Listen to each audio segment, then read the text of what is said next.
gente.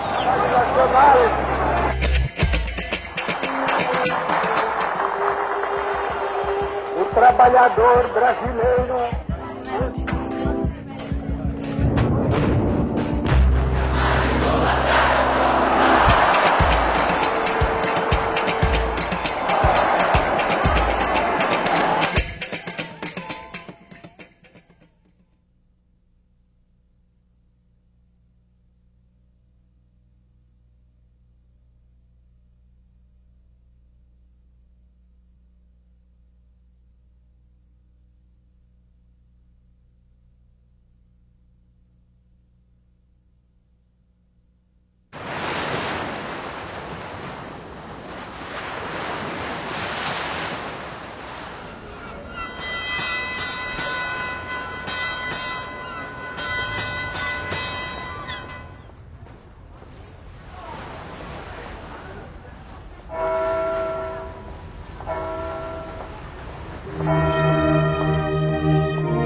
Portugal foi pioneiro na expansão marítima por várias razões.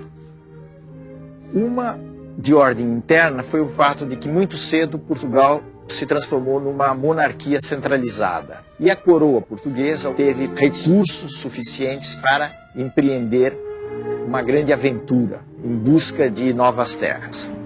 Mas isso é apenas uma história, existem outras razões. Portugal aprendeu com os genoveses da Itália as técnicas de navegação, andando pelo mar Mediterrâneo.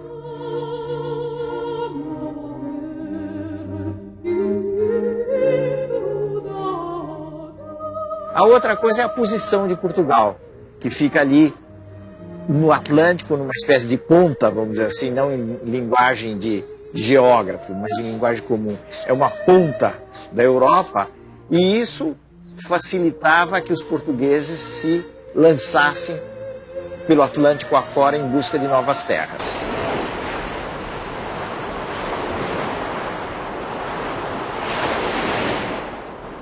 As armas e os barões assinalados que da ocidental praia lusitana, por mares nunca dantes navegados, passaram ainda além da Taprobana, e em perigos e guerras esforçados, mais do que prometia a força humana, e entre gente remota edificar um novo reino, que tanto sublimava.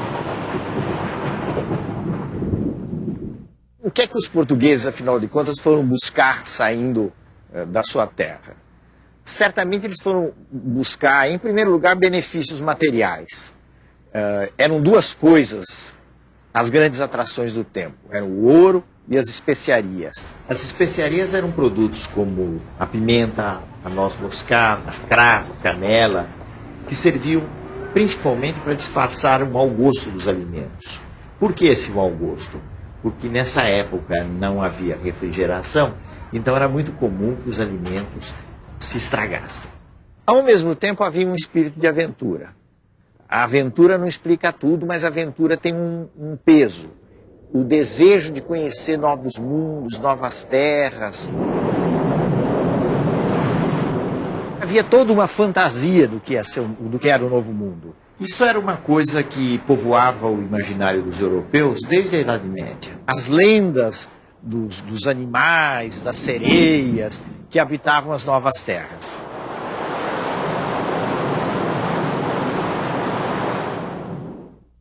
As expedições portuguesas pelo mar eram expedições muito avançadas tecnicamente para as condições da época.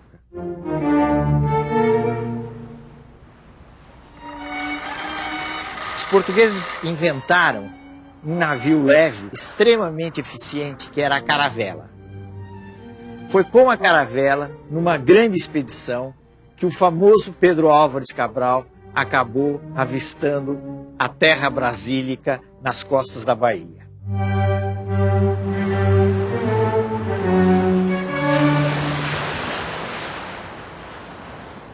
E assim seguimos nosso caminho por esse mar, sempre para diante, até terça-feira das oitavas de Páscoa, que foram 21 dias de abril, que topamos alguns sinais de terra, ervas compridas a que chamam de botelho.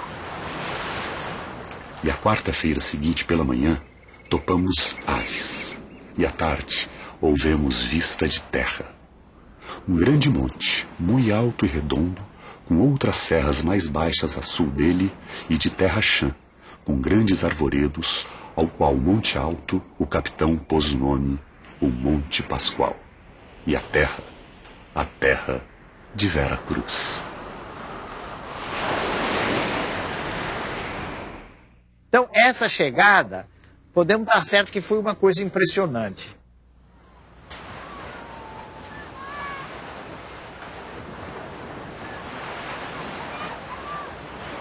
Era um mundo fantástico que se abriu aos olhos dos portugueses.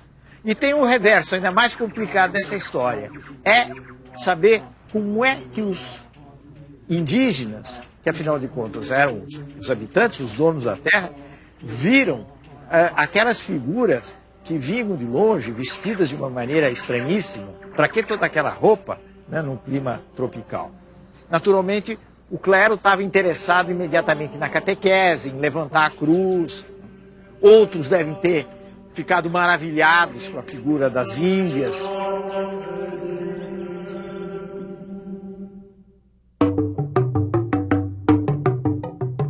Os quadros que são feitos da chegada, que foram feitos muito no século XIX, refletem uma maneira de ver essa descoberta que pode estar muito longe do real, porque é a maneira de um pintor do século XIX.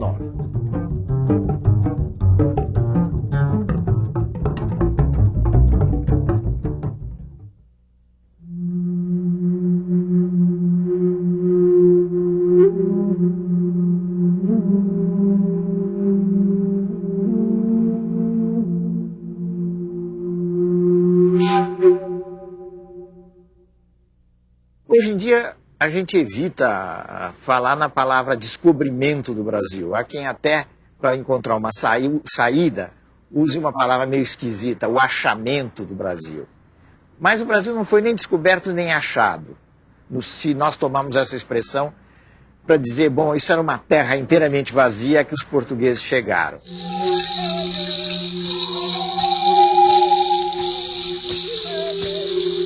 Na realidade, essa era uma terra ocupada, e era ocupada pelos índios. A história do relacionamento entre índios e portugueses é uma história trágica. Os índios foram expulsos das terras que ocupavam, foram escravizados nos primeiros tempos da colônia e milhares deles morreram vítimas de doenças trazidas pelos portugueses.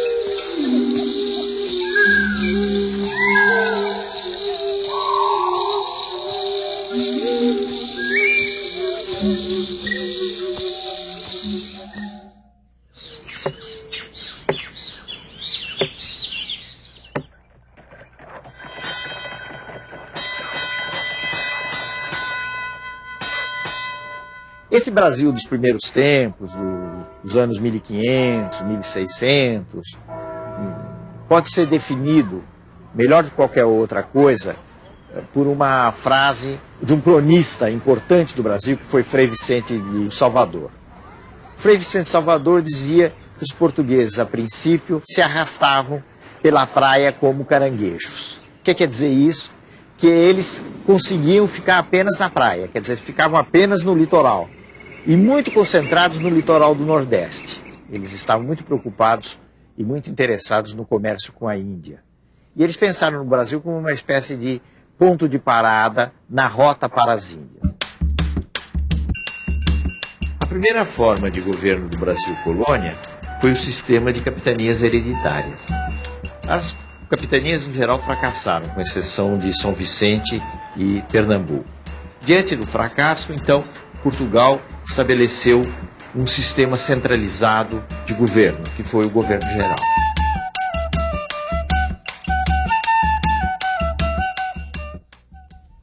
Quando os portugueses chegaram à conclusão de que era preciso dar um ganho econômico ao Brasil, eles se concentraram principalmente na produção de açúcar, plantando a cana-de-açúcar.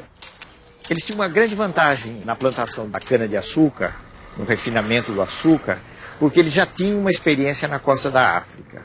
Eles haviam colonizado as ilhas da costa da África e conheciam muito bem o negócio do açúcar.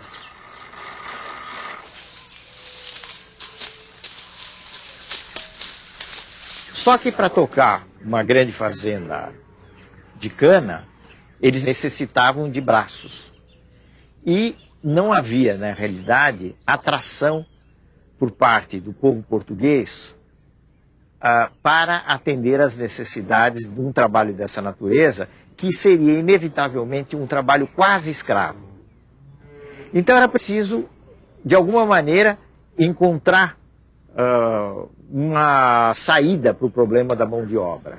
E foi aí que os portugueses começaram a utilizar os índios e depois a explorar o tráfico africano.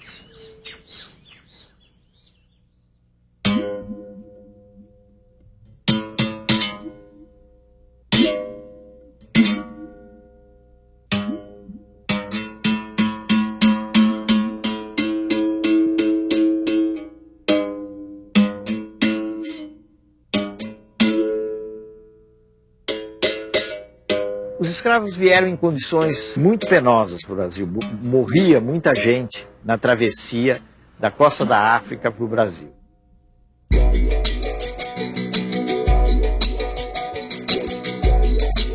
Era um sonho dantesco. O tombadilho que das luzernas avermelha o brilho em sangue a se banhar, tinir de ferros, estalar do açoite. Legiões de homens, negros como a noite, horrendos a dançar.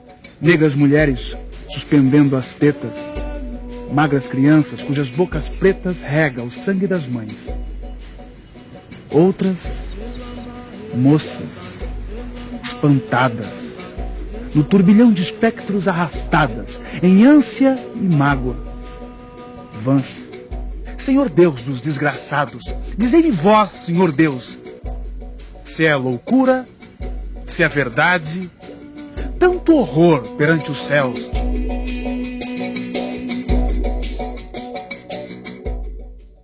Chegando aqui, eles, em geral, ficavam muito perdidos do ponto de vista da sua organização, nos primeiros tempos.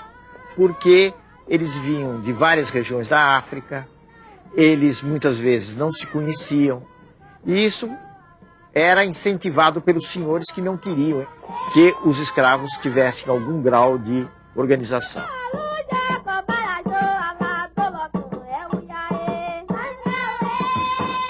A resistência dos negros à escravidão teve, no Brasil, muitas dificuldades para se realizar. A extensão do país, a diversidade dos grupos, mas ela acabou existindo.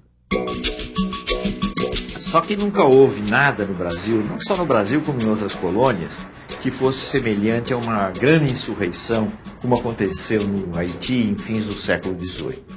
Mas as resistências existiram e a forma mais conhecida da resistência é a forma do quilombo. É uma organização de negros fugidos, mas se sabe hoje que não só de negros fugidos, havia gente que se juntava aos negros e tinha uma forma de vida própria.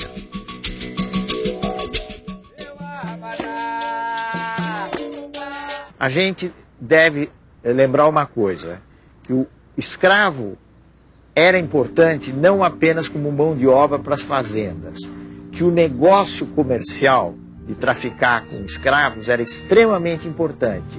E em certos períodos da história brasileira, muitas riquezas foram geradas simplesmente no comércio de escravos e não na produção baseada no trabalho escravo.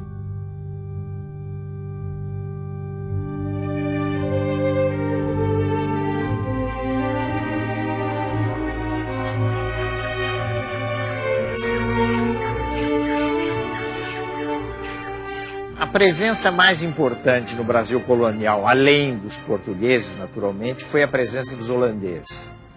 Os holandeses, em primeiro lugar, vieram para a Bahia, ocuparam Salvador, foram obrigados a se retirar e fizeram uma segunda invasão permanecendo aí já há muito mais tempo em Pernambuco.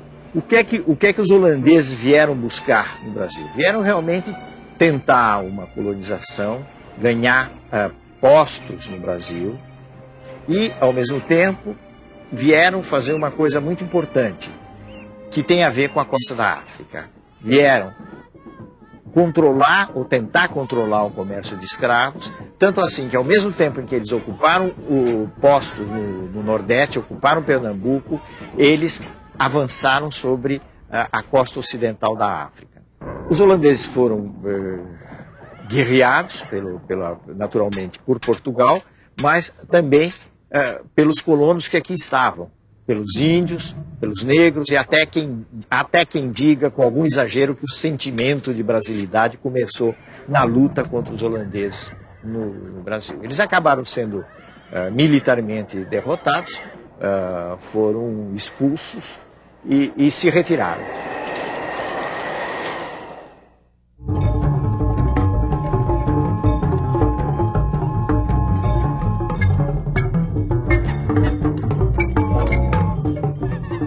O Brasil do século XVII ainda é um Brasil pouco explorado. E era um Brasil atrasado, um Brasil mais indígena. O caso de São Paulo, por exemplo. O que era São Paulo? São Paulo era uma terra de gente rústica, os famosos bandeirantes, que viviam de avançar pelo sertão, apresar os índios, conquistar território para a coroa portuguesa. Os bandeirantes desempenharam um papel muito importante nesses avanços no interior do Brasil.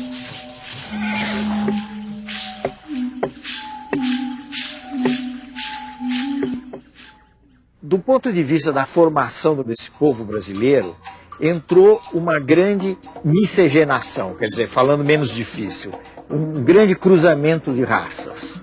Branco, índio, negro.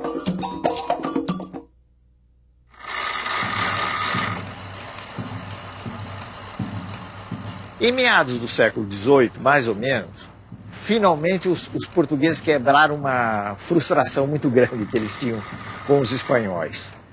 Porque os espanhóis, nas conquistas deles na América, desde o México até o vice-reinado do Peru, tinham encontrado quantidades enormes de ouro e prata.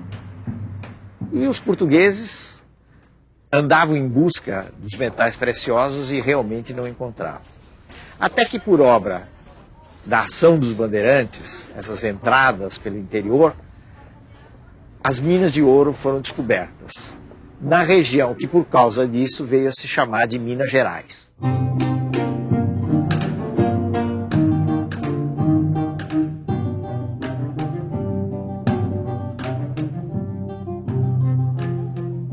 Do ponto de vista da sociedade, nós temos a primeira experiência de grande imigração branca para o Brasil. Quer dizer, os portugueses não se interessaram pelo açúcar, muito menos por entrar pelo sertão adentro, né? Mas quando se soube que havia ouro no Brasil, metais preciosos no Brasil, diamantes no Brasil, houve uma imensa corrida em busca do ouro para o Brasil de imigrantes vindos de Portugal.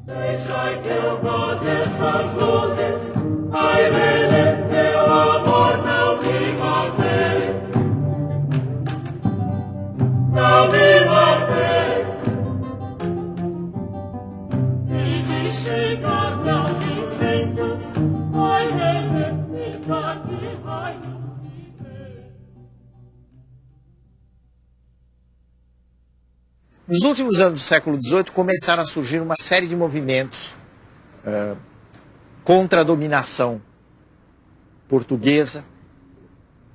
Dizer que eram movimentos de independência talvez seja um pouco exagerado.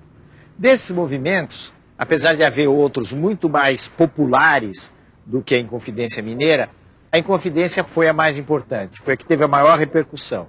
Basta ver a atitude que a coroa teve. A coroa montou um grande processo, condenou várias pessoas à morte e, no fim, acabou fazendo uma encenação espetacular com o enforcamento de Tiradentes.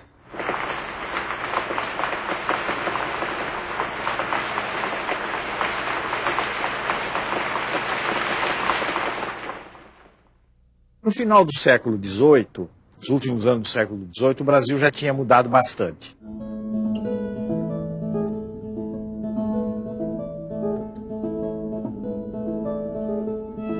A gente já pode dizer que os portugueses não se arrastavam pela costa como caranguejo. Já tinham avançado para colonizar o país. Não era ainda o Brasil de hoje, mas era alguma coisa que, na sua fisionomia de território, se aproximava do Brasil de hoje.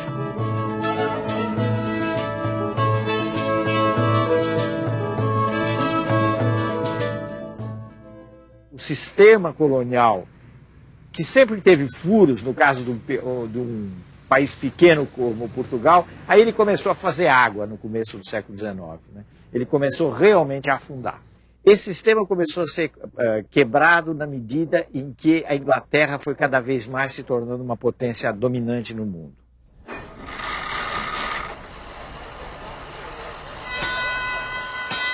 Os ingleses começaram a se desinteressar do tráfico de escravos, não é porque eles tinham razões humanitárias, de repente, para acabar com o tráfico de escravos, mas porque a mão de obra livre começou a tornar mais interessante, livre entre aspas, porque as pessoas eram bastante exploradas, mas de qualquer forma já não tinham mais a condição de escravos.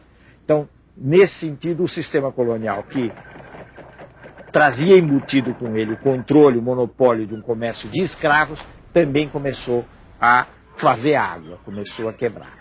E começaram a entrar as ideias de liberdade de comércio, de liberdade de expressão, de abertura de todos os portos, de todos os polos do mundo.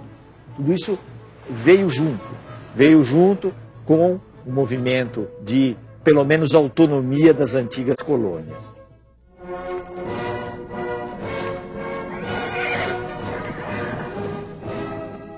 Portugal estava acossado pelos franceses, por Napoleão, sob a ameaça de invasão do território.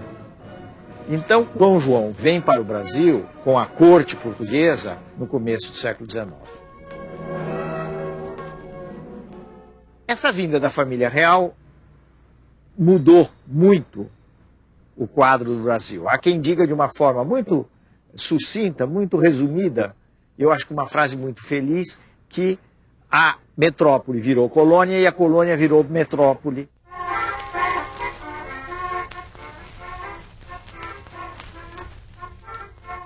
Houve uma transformação no plano da arquitetura, da habitação, no plano dos costumes, enfim, uma série de coisas na vinda de pintores que vieram embelezar a corte.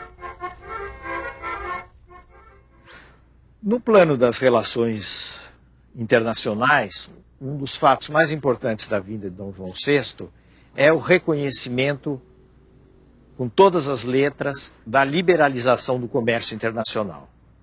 Quer dizer, o Brasil tinha os seus portos abertos às nações amigas, e a gente deve pôr isso entre aspas, porque as nações amigas, nesse caso, era uma expressão que significava basicamente a Inglaterra.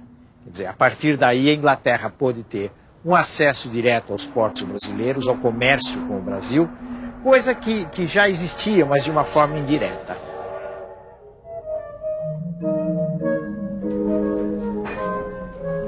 Dom João VI foi uma figura muito ridicularizada na história brasileira, até recentemente em novelas, etc. Como um rei que comia não sei quantos frangos, que era meio tonto, etc. Ele tinha essas características, mas ele não era nem tão tonto assim, nem tão bobo assim, porque realmente ele conseguiu realizar essa passagem de Portugal para o Brasil e ter uma presença efetiva aqui no país, no que viria a ser um país independente. Inclusive, ele resistiu muito a voltar para Portugal, acabou voltando em determinadas circunstâncias e deixando como regente o seu filho, como todo mundo sabe, que foi o nosso Dom Pedro I, Dom Pedro IV, lá em Portugal.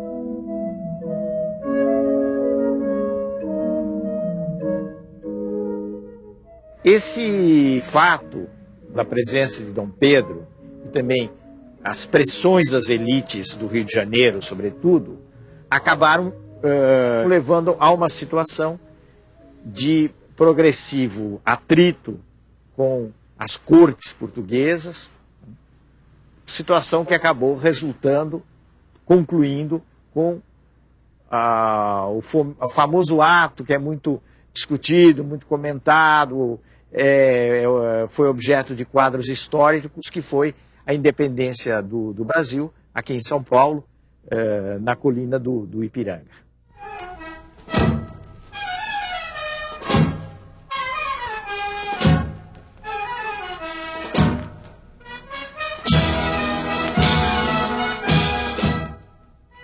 No processo da independência brasileira, que afinal de contas acabou se realizando em 1822, existem duas linhas. Uma linha mais revolucionária, mais de transformação. Existe uma outra linha, que é a linha bastante conservadora, que é a linha daqueles que querem fazer uma transição transada, quer dizer, uma transição sem muitos abalos. Essa linha é a linha das elites fluminenses. A transição foi feita por esses grupos e foi marcadamente uma transição conservadora, inclusive na forma de governo. Nós temos que lembrar que o Brasil se constituiu numa monarquia entre repúblicas. Todos os outros países da América Latina se tornaram repúblicas, mas no Brasil houve uma continuidade monárquica.